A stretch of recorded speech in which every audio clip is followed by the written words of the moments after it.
जय हो बागेश्वर धाम सरकार की जय, बागेश्वर बाबा की जय, बालाजी हनुमान जी महाराज की जय, सन्यासी बाबा की जय। तो मेरे प्यारे भक्तगणों, जो आज का प्रसंग है बहुत ही मीठा प्रसंग है, रसपान प्रसंग है।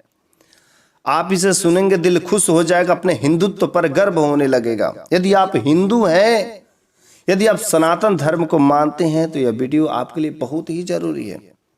आज के इस प्रसंग में एक मुस्लिम लड़की गलती से जब एक उस बागेश्वर धाम सरकार के दरबार में आ जाती है, तो उसके साथ क्या सलूक होता है वो लड़की देख करके अचंभित हो जाती है।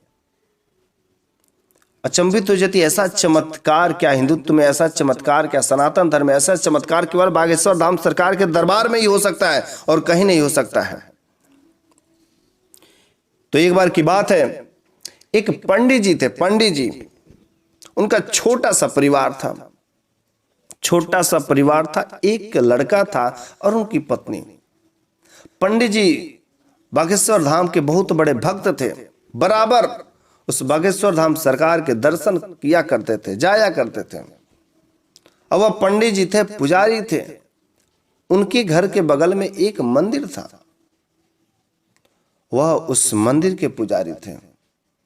इधर घर के बगल में मंदिर और मंदिर के बगल में घर, वहां पर हनुमान जी महाराज की मूर्ति थी और उसमें उन्होंने बागेश्वर धाम की भी एक छोटी सी मूर्ति लाकर के वहां पर उसकी प्राण प्रतिष्ठा कर दी।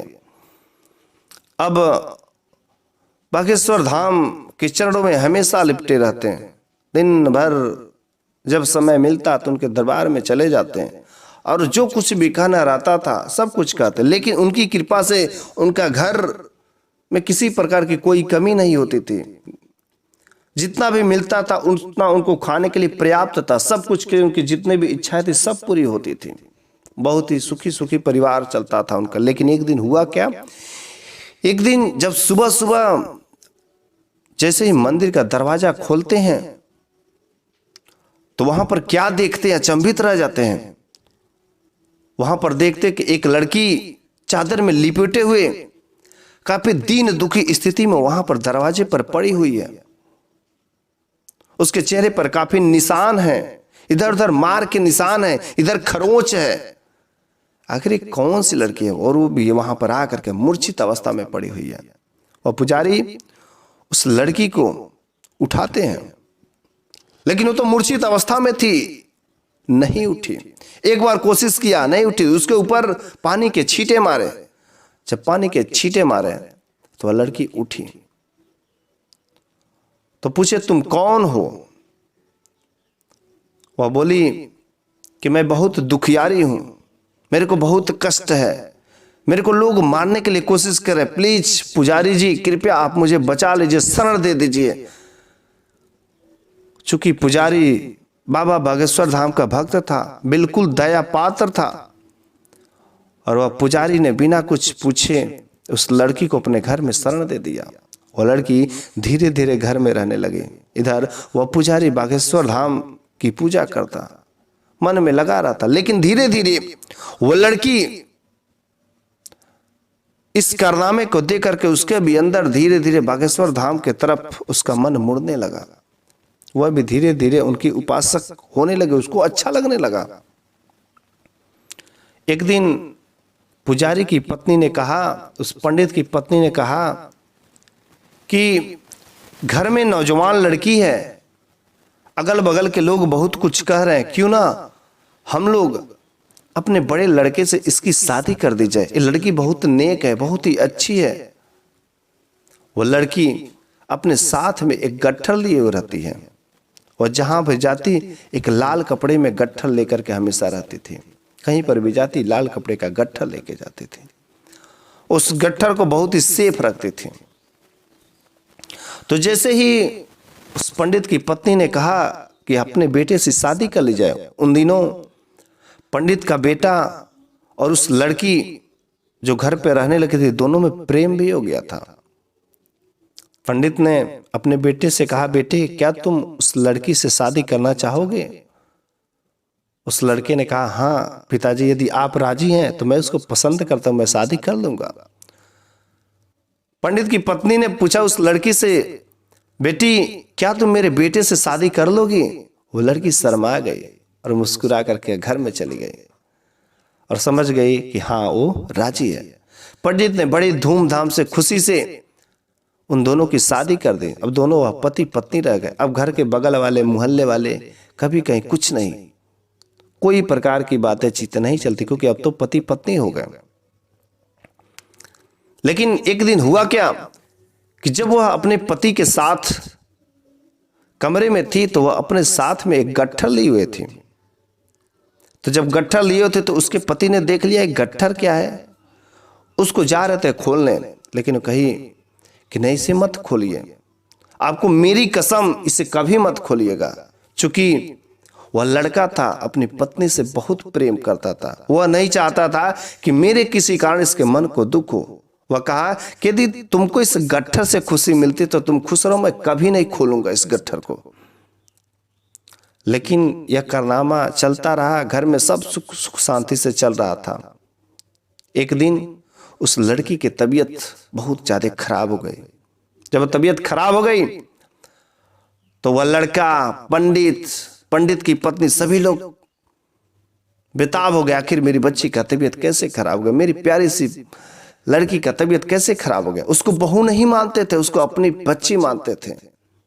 इतना मान सम्मान प्यार शायद वह लड़की उतना पा ही नहीं थी।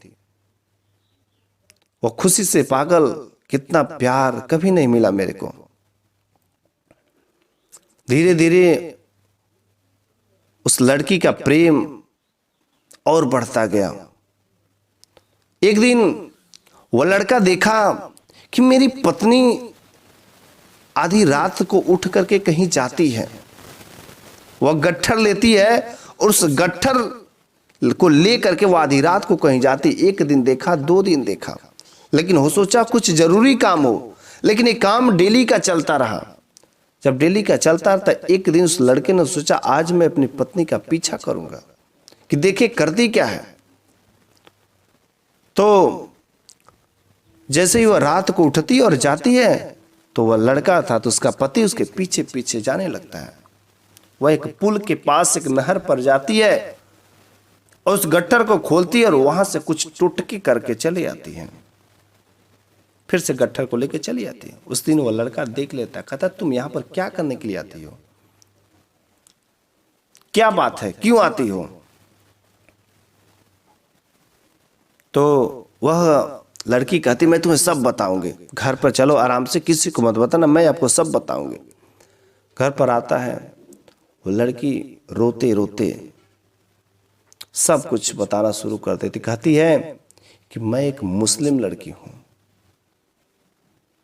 मैं एक मुस्लिम लड़की हूं, लेकिन मेरे घर वाले बहुत ही कम उम्र में मेरी शादी करना चाहते थे। किसी तरीके से मैं इनकार की, लेकिन उसी बीच मेरे को एक ब्राह्मण के लड़के से प्रेम हो गया, प्यार हो गया, और मैं अपने घर वालों के खिलाफ जाकर के उस ब्राह्मण से के लड़के से शादी कर ली।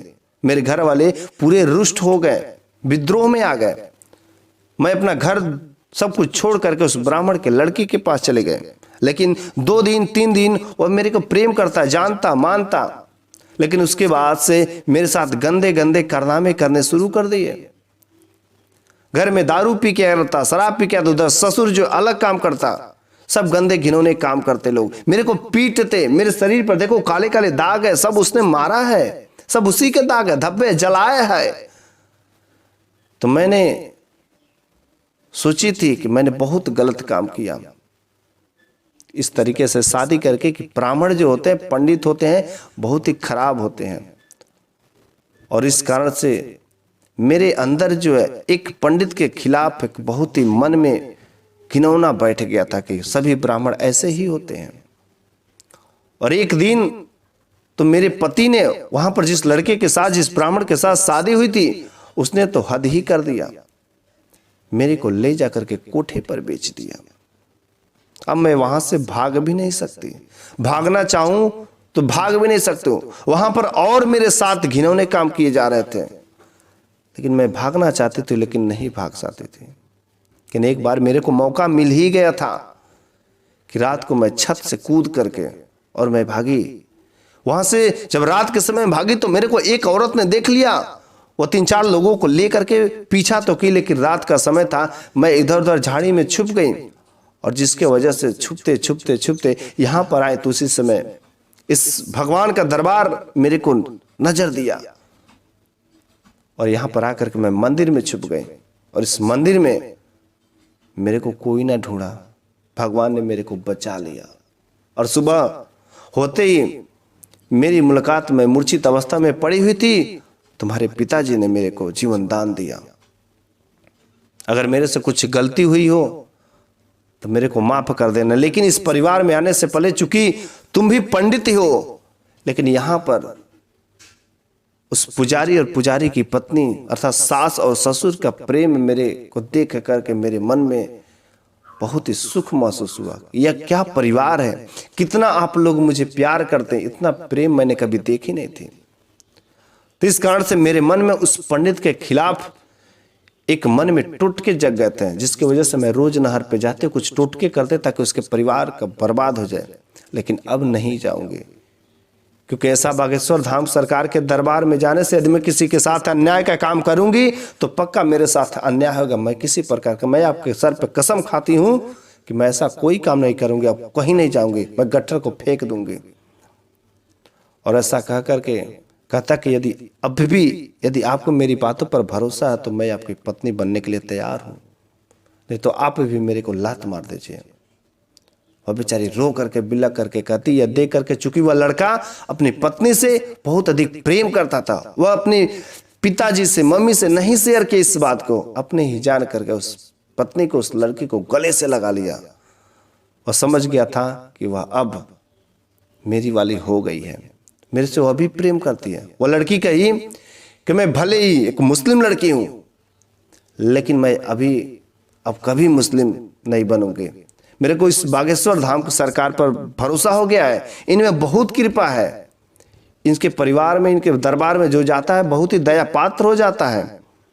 और मैं हिंदुत्व अपनाऊंगी और मैं एक लड़के को जब जन्म दूंगी उसका नाम हिंदू में होगा। मैं एक मुस्लिम लड़की भले हूं, लेकिन अब मुस्लिम का मेरे अंदर कोई पहचान नहीं रहेगा। मैं एक हिंदू हूं, सीना ठोक के कहूंगी कि मैं एक हिंदू हूं।